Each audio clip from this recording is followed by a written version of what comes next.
ये तो हम सभी जानते हैं कि दुर्योधन पांडवों को लाक्षागृह में जलाकर मार देना चाहता था। लाक्षागृह का निर्माण उसने इसी मकसद से करवाया था।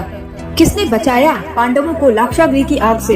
यह काम विदुर जी ने किया था। विदुर जी ने दुर्योधन की समस्त योजना को जानते हुए एक सुरंग खोदने वाले को पांडवों के पास भेजा, जो उनका अत्यंत विश्वास पात्र था।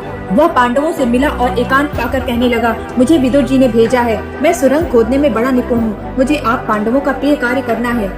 इसी कृष्ण पक्ष की चतुर्दशी की रात को पुरोचन आपके घर के दरवाजे पर आग लगा देगा, ताकि आप सभी जलकर इस आग में मारे जाएं। तब विदुर जी के भेजे सुरंग खोदने वाले उस व्यक्ति ने दिन रात एक करके एक सुरंग बनाई।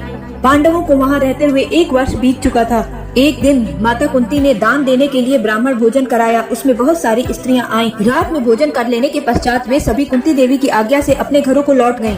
परंतु ईश्वर की इच्छा से भोजन के समय एक भीलनी अपने 5 बेटों के साथ वहाँ भोजन की इच्छा से आई। मानो काल ने उसे प्रेरित करके वहाँ भेजा था। वह भीलनी मदिरा पीकर मतवाली हो चुकी थी। उसके पुत्र भी शराब पीकर मस्त थे।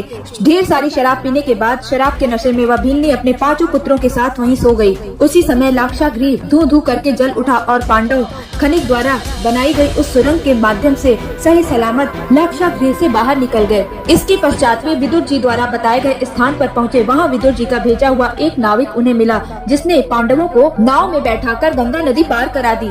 इधर लाक्षागृह के अंदर भीलनी और उनके 5 बच्चों को मरा हुआ देखकर लोगों ने सोचा, अवश्य ही माता कुंती और 5 पांडव इस आग में जलकर मर चुके हैं। और इसकी सूचना धृतराष्ट्र को भेज दी गई कि 5 पांडव माता कुंती सहित लाक्षागृह में लगी आग में जलकर मर चुके हैं।